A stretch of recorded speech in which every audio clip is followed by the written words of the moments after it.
അധ്യായം 3. ഭഗവാൻ കൃഷ്ണന്റെ ജനനം. ഭഗവദ്ഗീതയിൽ ഭഗവാൻ പറയുന്നത് തന്റെ ഭാവം, ജനനം, പ്രവർത്തനങ്ങൾ എന്നിവയെല്ലാം അതീന്ദ്രിയമാണെന്നും അവയെ വസ്തുതാപരമായി മനസ്സിലാക്കുന്ന ഒരാൾ ആത്മീയ ലോകത്തേക്ക് മാറ്റപ്പെടാൻ ഉടനടി യോഗ്യനാകുമെന്നും പറയുന്നു. ഭഗവാന്റെ ഭാവമോ ജനനമോ ഒരു സാധാരണ മനുഷ്യനെപ്പോലെയല്ല, അവൻ തന്റെ മുൻകാല കർമ്മങ്ങൾക്കനുസരിച്ച് ഭൗതിക ശരീരം സ്വീകരിക്കാൻ നിർബന്ധിതനാകുന്നു. ഭഗവാന്റെ രൂപം 2-ാം അധ്യായത്തിൽ വിശദീകരിക്കുന്നു.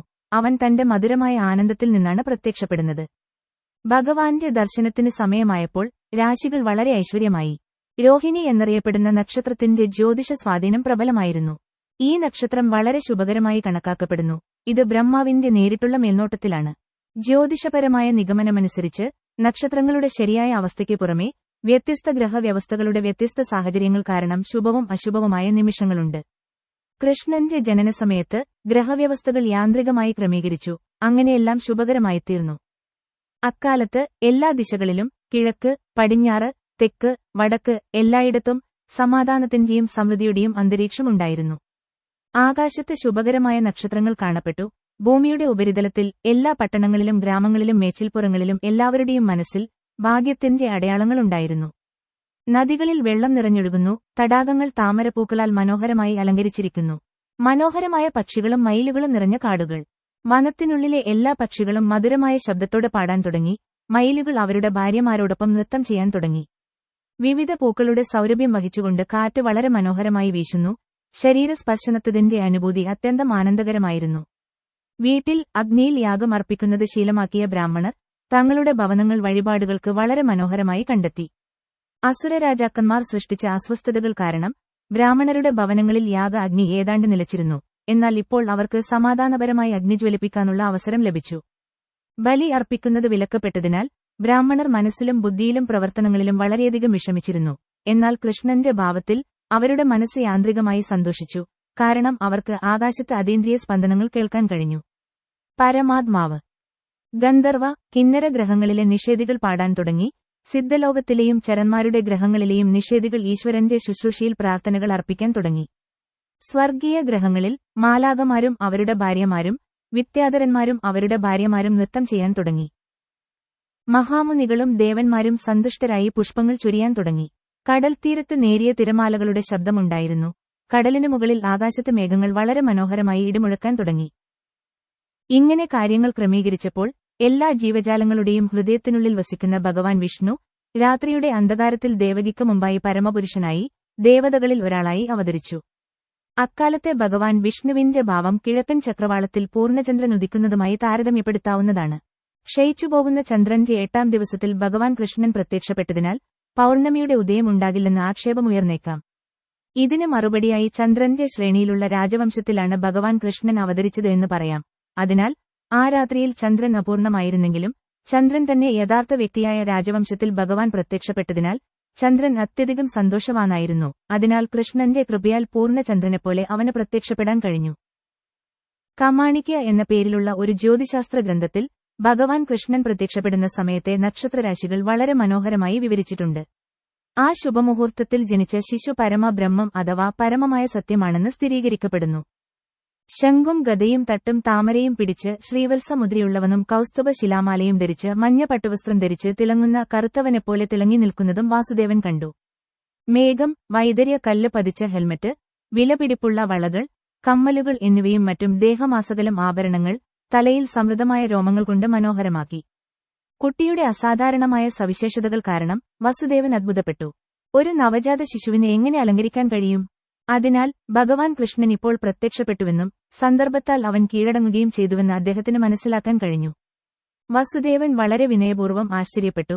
താൻ ഭൗതിക പ്രകൃതിയാൽ വ്യവസ്ഥാപിതമായ ഒരു സാധാരണ ജീവിയാണെങ്കിലും ബാഹ്യമായി കംസനാൽ തടവിലാക്കപ്പെട്ടിരുന്നുവെങ്കിലും സർവ്വവ്യാപിയായ ഈശ്വരൻ, വിഷ്ണു അല്ലെങ്കിൽ കൃഷ്ണൻ തന്റെ ഭവനത്തിൽ കൃത്യം തന്റെ സ്ഥാനത്ത് ഒരു കുട്ടിയായി അവതരിച്ചു.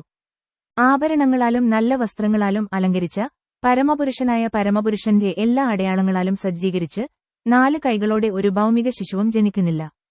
വാസുദേവൻ തന്റെ കുട്ടിയെ വീണ്ടും വീണ്ടും നോക്കി. ഈ ശുഭമുഹൂർത്തം എങ്ങനെ ആഘോഷിക്കാമെന്ന് അദ്ദേഹം ആലോചിച്ചു. സാധാരണയായി ഒരു ആൺകുഞ്ഞ് ജനിക്കുമ്പോൾ ആളുകൾ ആഹ്ലാദത്തോടെ ആഘോഷങ്ങൾ ആചരിക്കുന്നു. എന്റെ വീട്ടിൽ ഞാൻ തടവിലാണെങ്കിലും പരമപുരുഷനായ വ്യക്തി ജനിച്ചിരിക്കുന്നു. എത്ര ദശലക്ഷക്കണക്കിന് തവണ ഈ മഹത്തായ ചടങ്ങ് ആചരിക്കാൻ ഞാൻ തയ്യാറാകണം? ആനകദന്തുബി എന്നും വിളിക്കപ്പെടുന്ന വസുദേവൻ തന്റെ നവജാത ശിശുവിനെ നോക്കുമ്പോൾ ബ്രാഹ്മണർക്ക് അനേകായിരം പശുക്കളെ ദാനം ചെയ്യാൻ ആഗ്രഹിച്ചുകൊണ്ട് അദ്ദേഹം വളരെ സന്തോഷിച്ചു. വൈദിക സമ്പ്രദായമനുസരിച്ച് ക്ഷത്രിയ രാജാവിന്റെ കൊട്ടാരത്തിൽ മംഗളകരമായ ചടങ്ങുകൾ ഉണ്ടാകുമ്പോഴെല്ലാം രാജാവ് സന്തോഷത്താൽ പലതും ദാനധർമ്മങ്ങൾ ചെയ്യുന്നു. സ്വർണ്ണാഭരണങ്ങൾ കൊണ്ട് അലങ്കരിച്ച പശുക്കളെ ബ്രാഹ്മണർക്കും മുനിമാർക്കും കൈമാറുന്നു. കൃഷ്ണന്റെ ഭാവം ആഘോഷിക്കാൻ ഒരു ജീവകാരുണ്യ ചടങ്ങ് നടത്താൻ വാസുദേവൻ ആഗ്രഹിച്ചു. എന്നാൽ കംസന്റെ തടവറയുടെ ചുവരുകൾക്കുള്ളിൽ ചങ്ങലയിട്ടതിനാൽ അത് സാധ്യമായില്ല. പകരം തന്റെ മനസ്സിൽ ആയിരക്കണക്കിന് പശുക്കളെ ബ്രാഹ്മണർക്ക് നൽകി. നവജാത ശിശുവാണ് പരമപുരുഷൻ എന്ന് വാസുദേവന് ബോധ്യമായപ്പോൾ അദ്ദേഹം കൂപ്പുകൈകളോടെ വണങ്ങി പ്രാർത്ഥിക്കാൻ തുടങ്ങി. ആ സമയത്ത് വസുദേവൻ അതീന്ദ്രിയ സ്ഥാനത്തായിരുന്നു. അവൻ കംസത്തെക്കുറിച്ചുള്ള എല്ലാ ഭയത്തിൽ നിന്നും പൂർണ്ണമായും മുക്തനായി. നവജാത ശിശുവും അവൻ പ്രത്യക്ഷപ്പെട്ട മുറിക്കുള്ളിൽ അവന്റെ പ്രഭ മിന്നുന്നുണ്ടായിരുന്നു. തുടർന്ന് വാസുദേവൻ പ്രാർത്ഥിക്കാൻ തുടങ്ങി. നീ ആരാണെന്ന് എനിക്ക് മനസ്സിലാക്കാൻ കഴിയും. നിങ്ങൾ പരമമായ പരമപുരുഷനാണ്. എല്ലാ ജീവജാലങ്ങളുടെയും പരമാത്മാവും പരമമായ സത്യവുമാണ്. അങ്ങയുടെ ശാശ്വതമായ രൂപത്തിലാണ് നിങ്ങൾ അവതരിച്ചത്. അത് ഞങ്ങൾ നേരിട്ട് മനസ്സിലാക്കുന്നു. ഞാൻ കംസനെ ഭയപ്പെടുന്നതിനാൽ ആ ഭയത്തിൽ നിന്ന് എന്നെ മോചിപ്പിക്കാൻ മാത്രമാണ് നിങ്ങൾ അവതരിച്ചത് എന്ന് ഞാൻ മനസ്സിലാക്കുന്നു. നിങ്ങൾ ഈ ഭൗതിക ലോകത്തിൽപ്പെട്ടവരല്ല. ഭൗതിക പ്രകൃതിയിലേക്ക് കണ്ണോടിച്ച് പ്രപഞ്ചപ്രകടനം കൊണ്ടുവരുന്ന അതേ വ്യക്തിയാണ് നിങ്ങൾ. തന്റെ ദൃഷ്ടിയാൽ പ്രപഞ്ചത്തെ മുഴുവൻ സൃഷ്ടിക്കുന്ന പരമപുരുഷനായ പരമപുരുഷന് വസുദേവന്റെ പത്നിയായ ദേവകിയുടെ ഗർഭപാത്രത്തിൽ വരാൻ കഴിയില്ലെന്ന് ഒരാൾ വാദിച്ചേക്കാം. ഈ വാദത്തെ ഉന്മൂലനം ചെയ്യാൻ വസുദേവൻ പറഞ്ഞു, എന്റെ പ്രഭോ, ദേവകിയുടെ ഗർഭപാത്രത്തിൽ അങ്ങ് അവതരിച്ചത് വളരെ അത്ഭുതകരമായ കാര്യമല്ല. കാരണം സൃഷ്ടിയും അങ്ങനെയാണ്. നിങ്ങൾ മഹാവിഷ്ണുവായി കാരണം മഹാസമുദ്രത്തിൽ കിടക്കുകയായിരുന്നു. നിങ്ങളുടെ ശ്വസന പ്രക്രിയയിലൂടെ അസംഖ്യം പ്രപഞ്ചങ്ങളുണ്ടായി. അപ്പോൾ നിങ്ങൾ ഗർഭോദകശായി വിഷ്ണുവായി ഓരോ പ്രപഞ്ചത്തിലും പ്രവേശിച്ചു. പിന്നെയും നീ ക്ഷീരോദകശായി വിഷ്ണുവായി സ്വയം വികസിക്കുകയും എല്ലാ ജീവജാലങ്ങളുടെയും ഹൃദയങ്ങളിലേക്കും ആറ്റങ്ങളിലേക്കും പ്രവേശിക്കുകയും ചെയ്തു. അതിനാൽ ദേവകിയുടെ ഗർഭപാത്രത്തിലേക്കുള്ള നിങ്ങളുടെ പ്രവേശനം അതേ രീതിയിൽ മനസ്സിലാക്കാവുന്നതാണ്. നിങ്ങൾ പ്രവേശിച്ചതായി തോന്നുന്നു, എന്നാൽ നിങ്ങൾ ഒരേസമയം എല്ലായിടത്തും വ്യാപിക്കുന്നു. ഭൗതിക ഉദാഹരണങ്ങളിൽ നിന്ന് നിങ്ങളുടെ പ്രവേശനവും ഞങ്ങൾ മനസ്സിലാക്കുന്നു. മൊത്തം ഭൗതിക ഊർജ്ജം 16 മൂലകങ്ങളായി വിഭജിക്കപ്പെട്ടാലും കേടുകൂടാതെയിരിക്കും. ഭൂമി, ജലം, അഗ്നി, വായു, ഈഥർ എന്നീ 5 സ്ഥൗല ഘടകങ്ങളുടെ സംയോജനമല്ലാതെ മറ്റൊന്നുമല്ല ഭൗതിക ശരീരം. ഒരു ഭൗതിക ശരീരം ഉണ്ടാകുമ്പോഴെല്ലാം അത്തരം മൂലകങ്ങൾ പുതുതായി സൃഷ്ടിക്കപ്പെട്ടതായി കാണപ്പെടുന്നു. എന്നാൽ യഥാർത്ഥത്തിൽ മൂലകങ്ങൾ എല്ലായ്പ്പോഴും ശരീരത്തിന് പുറത്ത് നിലനിൽക്കുന്നു. അതുപോലെ നീ ദേവകിയുടെ ഉദരത്തിൽ ശിശുവായി അവതരിച്ചിട്ടുണ്ടെങ്കിലും നീ പുറത്തുമുണ്ട്. നിങ്ങൾ എല്ലായ്പ്പോഴും നിങ്ങളുടെ വാസസ്ഥലത്താണ്.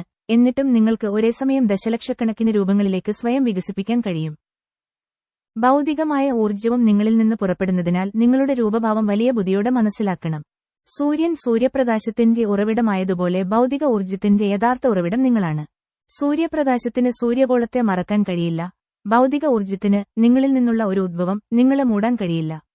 നിങ്ങൾ ഭൗതിക ഊർജ്ജത്തിന്റെ 3 രീതികളിലാണെന്ന് തോന്നുന്നു. എന്നാൽ യഥാർത്ഥത്തിൽ ഭൗതിക ഊർജ്ജത്തിന്റെ 3 മോഡുകൾക്ക് നിങ്ങളെ ഉൾക്കൊള്ളാൻ കഴിയില്ല. ഇത് ഉയർന്ന ബുദ്ധിശക്തിയുള്ള തത്വചിന്തകർ മനസ്സിലാക്കുന്നു. മറ്റൊരു വിധത്തിൽ പറഞ്ഞാൽ, നിങ്ങൾ ഭൗതിക ഊർജ്ജത്തിനുള്ളിലാണെന്ന് തോന്നുമെങ്കിലും നിങ്ങൾ ഒരിക്കലും അത് മൂടിയിട്ടില്ല. പരമാത്മാവ് തന്റെ തേജസ്സ് പ്രകടമാക്കുന്നുവെന്നും അതിനാൽ എല്ലാം പ്രകാശിതമാകുമെന്നും വേദഭാഷ്യത്തിൽ നിന്ന് നാം കേൾക്കുന്നു. പരമാത്മാവിന്റെ ശരീരത്തിൽ നിന്നാണ് ബ്രഹ്മജ്യോതിർ അഥവാ ബ്രാഹ്മണ പ്രഭ പുറപ്പെടുന്നതെന്ന് ബ്രഹ്മസംഹിതയിൽ നിന്ന് നമുക്ക് മനസ്സിലാക്കാം. ബ്രഹ്മപ്രഭയിൽ നിന്നാണ് എല്ലാ സൃഷ്ടികളും നടക്കുന്നത്. ഭഗവാൻ ബ്രഹ്മപ്രഭയുടെ താങ്ങാണെന്നും ഭഗവത്ഗീതയിൽ പറയുന്നുണ്ട്. അതിനാൽ യഥാർത്ഥത്തിൽ അവൻ എല്ലാതിന്റെയും മൂലകാരണമാണ്. എന്നാൽ ബുദ്ധി കുറഞ്ഞ വ്യക്തികൾ വിചാരിക്കുന്നത് പരമപുരുഷൻ ഈ ഭൗതിക ലോകത്തിനുള്ളിൽ വരുമ്പോൾ അവൻ ഭൗതിക ഗുണങ്ങൾ സ്വീകരിക്കുന്നു എന്നാണ്. അത്തരം നിഗമനങ്ങൾ വളരെ പക്വതയുള്ളതല്ല, മറിച്ച് ബുദ്ധിശക്തി കുറഞ്ഞവരാണ്. പരമപുരുഷൻ പ്രത്യക്ഷമായും പരോക്ഷമായും എല്ലായിടത്തുമുണ്ട്. അവൻ ഈ ഭൗതിക സൃഷ്ടിക്ക് പുറത്താണ്, അവൻ അതിനുള്ളിലുമാണ്. അവൻ ഈ ഭൗതിക സൃഷ്ടിക്കുള്ളിൽ ഗർഭോദകശായി വിഷ്ണുവായി മാത്രമല്ല, അവനും ആറ്റത്തിനകത്താണ്. ആറ്റത്തിന്റെ അസ്തിത്വം അവന്റെ സാന്നിധ്യം കൊണ്ടാണ്. അവന്റെ അസ്തിത്വത്തിൽ നിന്ന് ഒന്നും വേർപെടുത്താൻ കഴിയില്ല. പരമാത്മാവിൽ നിന്ന് സ്വതന്ത്രമായി ഒന്നും നിലനിൽക്കുന്നില്ല എന്നതിനാൽ പരമാത്മാവ് അല്ലെങ്കിൽ എല്ലാതിന്റെയും മൂലകാരണം അന്വേഷിക്കേണ്ടതുണ്ടെന്ന് വേദവിധികളിൽ നാം കാണുന്നു. അതുകൊണ്ട് ഭൗതിക പ്രകടനം അവന്റെ ശക്തിയുടെ പരിവർത്തനം കൂടിയാണ്. നിഷ്ക്രിയ ദ്രവ്യവും ജീവശക്തിയും ആത്മാവ് അവനിൽ നിന്നുള്ള ഉദ്ഭവങ്ങളാണ്. പരമാത്മാവ് പ്രത്യക്ഷനാകുമ്പോൾ അവൻ ദ്രവ്യത്വത്തിന്റെ വ്യവസ്ഥകൾ അംഗീകരിക്കുന്നുവെന്ന് മൂഢന്മാർ മാത്രമേ നിഗമനം ചെയ്യുന്നുള്ളൂ. അവൻ ഒരു ഭൗതിക ശരീരം സ്വീകരിച്ചതായി തോന്നിയാലും അവൻ ഇപ്പോഴും ഒരു ഭൗതിക അവസ്ഥയ്ക്കും വിധേയനല്ല. അതിനാൽ കൃഷ്ണൻ പ്രത്യക്ഷപ്പെട്ട് പരമപുരുഷന്റെ പ്രത്യക്ഷതയെയും തിരോധാനത്തെയും കുറിച്ചുള്ള എല്ലാ അപൂർണമായ നിഗമനങ്ങളെയും പരാജയപ്പെടുത്തി. എന്റെ നാഥാ, നിന്റെ രൂപവും അസ്തിത്വവും തിരോധാനവും ഭൗതിക ഗുണങ്ങളുടെ സ്വാധീനത്തിന് അതീതമാണ്. ഭഗവാൻ പരമബ്രഹ്മവും എല്ലാടിന്റെയും നിയന്ത്രകനുമായതിനാൽ നിങ്ങളിൽ അചിന്തനീയമോ വൈരുദ്ധ്യമോ ഒന്നുമില്ല. താങ്കൾ പറഞ്ഞതുപോലെ ഒരു സർക്കാർ ഉദ്യോഗസ്ഥൻ ചീഫ് എക്സിക്യൂട്ടീവിന്റെ ഉത്തരവിന് കീഴിൽ പ്രവർത്തിക്കുന്നതുപോലെ ഭൗതിക പ്രകൃതി നിങ്ങളുടെ മേൽനോട്ടത്തിലാണ് പ്രവർത്തിക്കുന്നത്. കീഴിലുള്ള പ്രവർത്തനങ്ങളുടെ സ്വാധീനം നിങ്ങളെ ബാധിക്കില്ല. നിങ്ങൾ പരമബ്രഹ്മമായതിനാൽ എല്ലാം നിങ്ങളുടെ ഉള്ളിൽ നിലനിൽക്കുന്നു. ഭൗതിക പ്രകൃതിയുടെ എല്ലാ പ്രവർത്തനങ്ങളും നിങ്ങളുടെ കർത്താവിനാൽ നിയന്ത്രിക്കപ്പെടുന്നതിനാൽ ഈ പ്രവർത്തനങ്ങളൊന്നും നിങ്ങളെ ബാധിക്കുന്നില്ല. നിങ്ങളെ ശുക്ലം എന്ന് വിളിക്കുന്നു. ശുക്ലം അല്ലെങ്കിൽ വെളുപ്പ് എന്നത് ഭൗതിക ഗുണങ്ങളാൽ ബാധിക്കപ്പെടാത്തതിനാൽ കേവല സത്യത്തിന്റെ പ്രതീകാത്മക പ്രതിനിധാനമാണ്. സൃഷ്ടിയോടുള്ള അഭിനിവേശത്തിന്റെ ഗുണത്തെയാണ് ബ്രഹ്മ പ്രതിനിധീകരിക്കുന്നത് എന്നതിനാൽ ബ്രഹ്മദേവനെ രക്തം അല്ലെങ്കിൽ ചുവപ്പ് എന്ന് വിളിക്കുന്നു. അന്ധകാരം പരമശിവനെ ഭരമേൽപ്പിച്ചിരിക്കുന്നത് അവൻ പ്രപഞ്ചത്തെ നശിപ്പിക്കുന്നതിനാലാണ്. ഈ പ്രാപഞ്ചിക പ്രകടനത്തിന്റെ സൃഷ്ടിയും ഉന്മൂലനവും പരിപാലനവും നിങ്ങളുടെ ശക്തിയാൽ നടത്തപ്പെടുന്നു. എന്നിട്ടും ആ ഗുണങ്ങളാൽ നിങ്ങൾ എല്ലായ്പ്പോഴും ബാധിക്കപ്പെടുന്നില്ല. വേദങ്ങളിൽ സ്ഥിരീകരിച്ചതുപോലെ ഹരിർഹി നിർഗുൺ സാക്ഷാത് പരമപുരുഷനായ പരമപുരുഷൻ എല്ലായ്പ്പോഴും എല്ലാ ഭൗതിക ഗുണങ്ങളിൽ നിന്നും മുക്തനാണ്. പരമേശ്വരന്റെ വ്യക്തിയിൽ അഭിനിവേശത്തിന്റെയും അജ്ഞതയുടെയും ഗുണങ്ങളില്ലെന്നും പറയപ്പെടുന്നു. എന്റെ നാഥ, ഈ പ്രപഞ്ച പ്രകടനത്തിന്റെ ക്രമം കാത്തുസൂക്ഷിക്കുന്ന പരമോന്നത നിയന്ത്രകനും ദൈവത്തിന്റെ വ്യക്തിത്വവും പരമോന്നത മഹാനുമാണ്. എന്നിട്ടും അങ്ങ് പരമോന്നത നിയന്ത്രകനായിരുന്നിട്ടും അങ്ങ് ദയയോടെ എന്റെ ഭവനത്തിൽ പ്രത്യക്ഷപ്പെട്ടിരിക്കുന്നു. രാജകുമാരന്മാരുടെ വേഷം ധരിച്ച് യഥാർത്ഥത്തിൽ പിശാചുക്കളായ ലോകത്തിലെ പൈശാചിക ഭരണാധികാരികളുടെ അനുയായികളെ കൊല്ലുക എന്നതാണ് നിങ്ങളുടെ രൂപത്തിന്റെ ഉദ്ദേശ്യം. അവരെയും അവരുടെ അനുയായികളെയും പട്ടാളക്കാരെയും നിങ്ങൾ കൊല്ലുമെന്ന് എനിക്ക് ഉറപ്പുണ്ട്. അപരിഷ്കൃതനായ കംസനെയും അവന്റെ അനുയായികളെയും കൊല്ലാൻ വേണ്ടിയാണ് അങ്ങ് അവതരിച്ചത് എന്ന് ഞാൻ മനസ്സിലാക്കുന്നു. എന്നാൽ അവനെയും അവന്റെ അനുയായികളെയും കൊല്ലാൻ വേണ്ടിയാണ് നീ പ്രത്യക്ഷപ്പെടുന്നതെന്ന് അറിഞ്ഞുകൊണ്ട് അവൻ ഇതിനകം നിങ്ങളുടെ മുൻഗാമികളായ നിങ്ങളുടെ ജ്യേഷ്ഠന്മാരെ കൊന്നുകഴിഞ്ഞു. ഇപ്പോൾ അവൻ നിങ്ങളുടെ ജനന വാർത്തക്കായി കാത്തിരിക്കുകയാണ്. അത് കേട്ടയുടനെ അവൻ നിങ്ങളെ കൊല്ലാൻ എല്ലാത്തരം ആയുധങ്ങളുമായി ഉടൻ പ്രത്യക്ഷപ്പെടും. വസുദേവന്റെ ഈ പ്രാർത്ഥനയ്ക്ക് ശേഷം കൃഷ്ണന്റെ അമ്മ ദേവകി തന്റെ പ്രാർത്ഥന നടത്തി. സഹോദരന്റെ ക്രൂരതകൾ കാരണം അവൾ വളരെ ഭയപ്പെട്ടു. ദേവകി പറഞ്ഞു, എന്റെ പ്രിയ ഭഗവാനെ, നാരായണൻ, ശ്രീരാമൻ, ഹയശീർഷൻ, വരാഹം, നൃസിംഹൻ, വാമനൻ, ബലദേവൻ തുടങ്ങിയ അങ്ങയുടെ നിത്യരൂപങ്ങളും വിഷ്ണുവിൽ നിന്ന് ഉത്ഭവിക്കുന്ന ദശലക്ഷക്കണക്കിന് സമാനമായ അവതാരങ്ങളും വൈദിക സാഹിത്യത്തിൽ വിവരിച്ചിരിക്കുന്നു. അവതാരങ്ങളായ നിങ്ങളുടെ എല്ലാ രൂപങ്ങളും ഈ ഭൗതിക സൃഷ്ടിയുടെ പുറത്തായതിനാൽ നിങ്ങൾ യഥാർത്ഥമാണ്. ഈ പ്രപഞ്ചപ്രകടനം സൃഷ്ടിക്കപ്പെടുന്നതിനു മുമ്പ് നിങ്ങളുടെ രൂപം നിലവിലുണ്ടായിരുന്നു. നിങ്ങളുടെ രൂപങ്ങൾ ശാശ്വതവും സർവ്വവ്യാപിയുമാണ്. അവ സ്വയം പ്രകാശിക്കുന്നതും മാറ്റമില്ലാത്തതും ഭൗതിക ഗുണങ്ങളാൽ മലിനീകരിക്കപ്പെടാത്തതുമാണ്. അത്തരം ശാശ്വതമായ രൂപങ്ങൾ എപ്പോഴും അറിവുള്ളതും ആനന്ദപൂർണവുമാണ്. അവർ അതീന്ദ്രിയമായ നന്മയിൽ സ്ഥിതി ചെയ്യുന്നു. അവർ എപ്പോഴും വ്യത്യസ്ത വിനോദങ്ങളിൽ ഏർപ്പെട്ടിരിക്കുന്നു. നിങ്ങൾ ഒരു പ്രത്യേക രൂപത്തിൽ മാത്രം പരിമിതപ്പെടുത്തിയിട്ടില്ല. അത്തരം എല്ലാ അതീന്ദ്രിയവും ശാശ്വതവുമായ രൂപങ്ങൾ സ്വയം പര്യാപ്തമാണ്. അങ്ങ് പരമാത്മാവായ വിഷ്ണുവാണെന്ന് എനിക്ക് മനസ്സിലാക്കാൻ കഴിയും. ദശലക്ഷക്കണക്കിന് വർഷങ്ങൾക്ക് ശേഷം ഭഗവാൻ ബ്രഹ്മാവ് തന്റെ ജീവിതാവസാനത്തിലേക്ക് വരുമ്പോൾ പ്രപഞ്ച പ്രകടനത്തിന്റെ നാശം സംഭവിക്കുന്നു.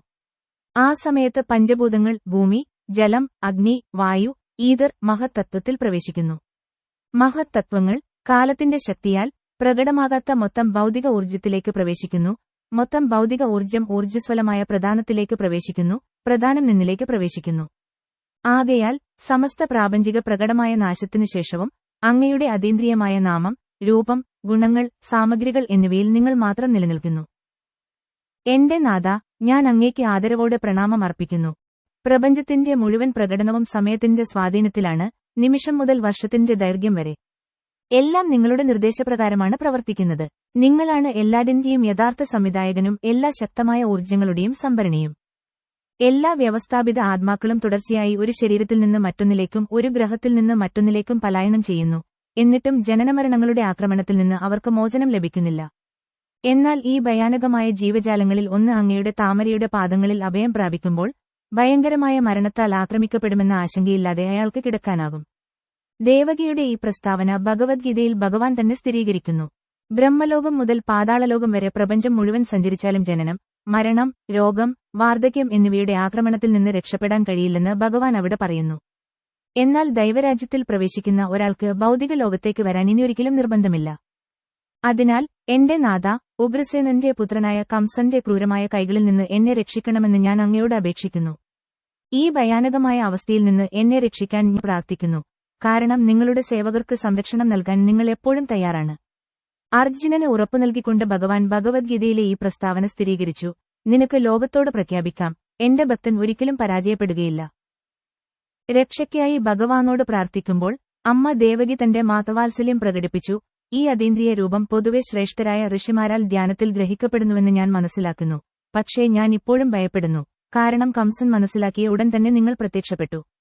അവൻ നിങ്ങളെ ഉപദ്രവിച്ചേക്കാം. അതിനാൽ തൽക്കാലം നീ ഞങ്ങളുടെ ഭൗതിക കണ്ണുകൾക്ക് അദൃശ്യനാകണമെന്ന് ഞാൻ അഭ്യർത്ഥിക്കുന്നു.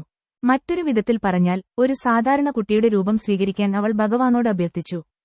എന്റെ സഹോദരനായ കംസനിൽ നിന്നുള്ള ഭയത്തിന്റെ ഒരേയൊരു കാരണം നിന്റെ രൂപമാണ്. എന്റെ ഭഗവാൻ മധുസൂദന, നിങ്ങൾ ഇതിനകം ജനിച്ചിരിക്കുന്നുവെന്ന് കംസൻ പഠിക്കാതിരിക്കട്ടെ എന്ന് ഞാൻ ആഗ്രഹിക്കുന്നു. അതിനാൽ വിഷ്ണുവിന്റെ 4 ചിഹ്നങ്ങൾ ഉൾക്കൊള്ളുന്ന ഭഗവാന്റെ ഈ ചതുരാകൃതിയിലുള്ള രൂപം, ശംഖ്, ഡിസ്ക്, ഗദ, താമര എന്നിവ മറക്കാൻ ഞാൻ നിങ്ങളോട് അഭ്യർത്ഥിക്കുന്നു.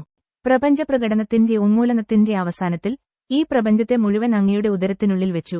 എന്നിട്ടും നിന്റെ കലർപ്പില്ലാത്ത കരുണയാൽ നീ എന്റെ ഉദരത്തിൽ പ്രത്യക്ഷപ്പെട്ടിരിക്കുന്നു. നിങ്ങളുടെ ഭക്തനെ പ്രീതിപ്പെടുത്താൻ വേണ്ടി സാധാരണ മനുഷ്യരുടെ പ്രവർത്തനങ്ങൾ നിങ്ങൾ അനുകരിക്കുന്നതിൽ ഞാൻ ആശ്ചര്യപ്പെടുന്നു. ദേവകിയുടെ പ്രാർത്ഥന കേട്ട ഭഗവാൻ മറുപടി പറഞ്ഞു, എന്റെ പ്രിയ അമ്മേ, സ്വയംഭവ മനുവിന്റെ സഹസ്രാബ്ദത്തിൽ എന്റെ പിതാവായ വസുദേവൻ പ്രജാപതികളിൽ ഒരാളായി ജീവിച്ചിരുന്നു. അക്കാലത്ത് അവന്റെ പേര് സുതപ എന്നായിരുന്നു. നീ അവന്റെ ഭാര്യ പ്രശ്നിയായിരുന്നു. ആ സമയത്ത് ബ്രഹ്മാവ് ജനസംഖ്യ വർദ്ധിപ്പിക്കാൻ ആഗ്രഹിച്ചപ്പോൾ അവൻ നിങ്ങളോട് സന്താനങ്ങളെ സൃഷ്ടിക്കാൻ അഭ്യർത്ഥിച്ചു. നീ ഇന്ദ്രിയങ്ങളെ നിയന്ത്രിച്ച് കഠിനമായ തപസ്സുകൾ അനുഷ്ഠിച്ചു. യോഗ സമ്പ്രദായത്തിന്റെ ശ്വസന വ്യായാമങ്ങൾ പരിശീലിക്കുന്നതിലൂടെ നിങ്ങൾക്കും നിങ്ങളുടെ ഭർത്താവിനും ഭൗതിക നിയമങ്ങളുടെ എല്ലാ സ്വാധീനങ്ങളും സഹിക്കാൻ കഴിയും. മഴക്കാലം, കാറ്റിന്റെ ആക്രമണം, സൂര്യപ്രകാശത്തിന്റെ കത്തുന്ന ചൂട്. നിങ്ങൾ എല്ലാ മതതത്വങ്ങളും നടപ്പിലാക്കി. ഈ രീതിയിൽ നിങ്ങളുടെ ഹൃദയത്തെ ശുദ്ധീകരിക്കാനും ഭൗതിക നിയമങ്ങളുടെ സ്വാധീനങ്ങളെ നിയന്ത്രിക്കാനും നിങ്ങൾക്ക് കഴിഞ്ഞു. നിങ്ങളുടെ തപസ്സു നിർവഹിക്കുമ്പോൾ നിലത്തു വീണ മരങ്ങളുടെ ഇലകൾ മാത്രമേ നിങ്ങൾ ഭക്ഷിച്ചിരുന്നുള്ളൂ.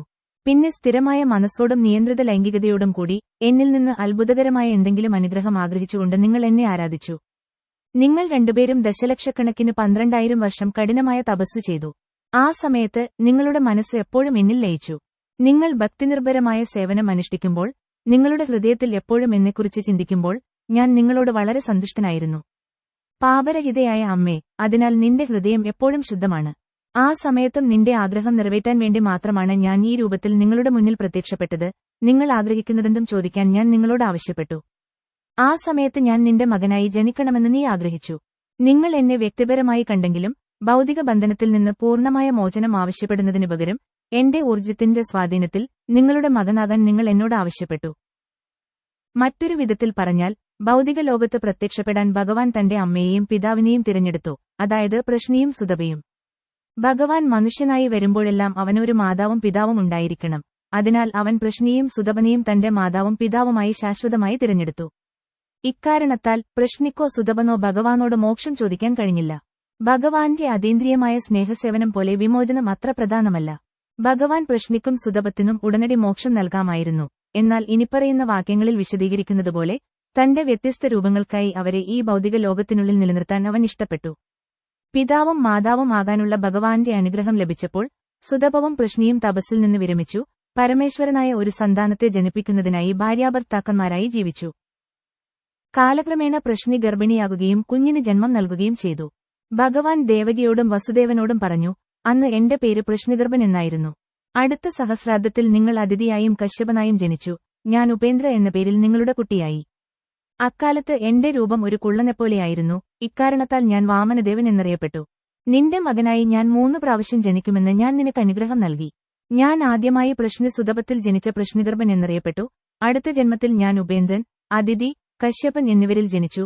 ഇപ്പോൾ മൂന്നാമതും ഞാൻ ദേവകി, വസുദേവൻ എന്നിവരിൽ നിന്ന് കൃഷ്ണനായി ജനിക്കുന്നു. വീണ്ടും ജനിച്ച അതേ പരമപുരുഷൻ ഞാനാണെന്ന് നിങ്ങളെ ബോധ്യപ്പെടുത്താൻ വേണ്ടിയാണ് ഞാൻ ഈ വിഷ്ണു രൂപത്തിൽ അവതരിച്ചത്.